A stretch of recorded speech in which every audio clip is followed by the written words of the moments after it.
ಅಮೆರಿಕಾದಲ್ಲಿ ನಟ ಶಿವರಾಜ್ ಕುಮಾರ್ಗೆ ಸರ್ಜರಿಯನ್ನ ಮಾಡಲಾಗುತ್ತೆ ಅನ್ನುವಂತಹ ವಿಚಾರಗಳು ನಿಮಗೆಲ್ಲರಿಗೂ ಕೂಡ ಗೊತ್ತೇ ಇರುವಂತದ್ದು. ಅದರಂತೆಯೇ ಸರ್ಜರಿ ಸಕ್ಸಸ್ ಆಗಿದೆ. ಕೊನೆಗೂ ಫಲಿಸದೆ ಶಿವಣ್ಣ ಅಭಿಮಾನಿಗಳ ಪೂಜಾ ಫಲ. ಮಿಯಾಮಿ ಆಸ್ಪತ್ರೆಯಲ್ಲಿರುವಂತಹ ನಟ ಶಿವರಾಜ್ ಕುಮಾರ್ ಅಮೆರಿಕಾದ ನ್ಯೂಯಾರ್ಕ್ನಲ್ಲಿ ಇರುವಂತಹ ಮಿಯಾಮಿ ಆಸ್ಪತ್ರೆ ಐಸಿಯುನಲ್ಲೇ ಶಿವರಾಜ್ ಕುಮಾರ್ಗೆ ಚಿಕಿತ್ಸೆಯನ್ನ ಮುಂದುವರಿಕೆ ಮಾಡಲಾಗ್ತಾ ಇದೆ.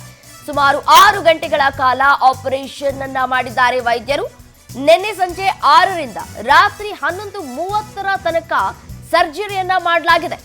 ಡಾಕ್ಟರ್ ಮುರುಗೇಶ್ ನೇತೃತ್ವದಲ್ಲಿ ಸರ್ಜರಿ ಸಕ್ಸಸ್ ಆಗಿದೆ. ಮೂತ್ರಕೋಶ ಸಮಸ್ಯೆಯಿಂದ ಶಿವಣ್ಣ ಬಳಲ್ತಾ ಇದ್ರು. ಮೊನ್ನೆಯಿಂದ ಹಿಡಿದು ಅವರ ಅಭಿಮಾನಿಗಳು ವಿಶೇಷವಾಗಿ ಪೂಜೆಯನ್ನ ಕೂಡ ಸಲ್ಲಿಕೆ ಮಾಡ್ತಾ ಇದ್ರು. ಶಿವಣ್ಣ ಅವರು ಮತ್ತೆ ವಾಪಸ್ ಬರಬೇಕು ಆಪರೇಷನ್ಗೆ ಅಂತ ಅವರು ಹೋಗಿದ್ರಲ್ಲ, ಅದು ಸಕ್ಸಸ್ ಆಗಬೇಕು ಅನ್ನುವಂತಹ ನಿಟ್ಟಿನಲ್ಲಿ ಅವರ ಅಭಿಮಾನಿಗಳು ಪೂಜೆಯನ್ನ ಕೂಡ ಮಾಡ್ತಾ ಇದ್ರು.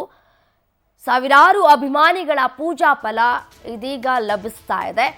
ಚಿಕಿತ್ಸೆಯನ್ನ ಮುಂದುವರಿಕೆ ಮಾಡಲಾಗ್ತಾ ಇದೆ. ಆಪರೇಷನ್ ಅನ್ನ ಏನ್ ಮಾಡಿದ್ರು, ಸುಮಾರು 6 ಗಂಟೆಗಳ ಕಾಲ ಆಪರೇಷನ್ ಏನ್ ಮಾಡಿದ್ರು ಅದು ಸಕ್ಸಸ್ ಆಗಿದೆ.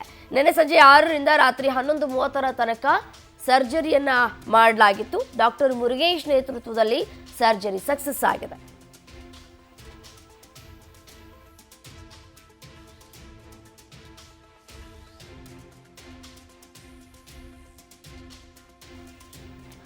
ಮೂತ್ರಕೋಶ ಸಮಸ್ಯೆಯಿಂದ ಶಿವಣ್ಣ ಅವರು ಬಳಲ್ತಾ ಇದ್ರು. ಈ ಹಿನ್ನೆಲೆಯಲ್ಲಿ 1.5 ತಿಂಗಳ ಕಾಲ ಅವರು ನಮ್ಮ ಭಾರತವನ್ನ ಬಿಟ್ಟು ಹೋಗಬೇಕಾದಂತಹ ಅನಿವಾರ್ಯತೆ ಸೃಷ್ಟಿಯಾಯಿತು. ಇನ್ನು ಹೋಗುವಂತಹ ಸಂದರ್ಭದಲ್ಲೂ ಕೂಡ ಶಿವಣ್ಣ ಭಾವುಕರಾಗಿದ್ರು. ನಿಮ್ನೆಲ್ಲರನ್ನ ನಾನು ಇಲ್ಲಿಂದ ಬಿಟ್ಟು ಹೋಗ್ತಾ ಇದ್ದೀನಿ, ಹಾಗಂದ ಮಾತ್ರಕ್ಕೆ ನಾನು ಇಲ್ಲೇ ಇರ್ತೀನಿ, ಯಾರೂ ಕೂಡ ಯೋಚನೆ ಮಾಡಬೇಡಿ, ನನಗೇನೂ ಆಗೋದಿಲ್ಲ, ನಾನು ಆರೋಗ್ಯವಾಗಿದ್ದೀನಿ, ಆರೋಗ್ಯವಾಗಿ ವಾಪಸ್ ಬರ್ತೀನಿ ಅನ್ನುವಂತಹ ಮಾತುಗಳನ್ನು ಆಡಿದ್ರು.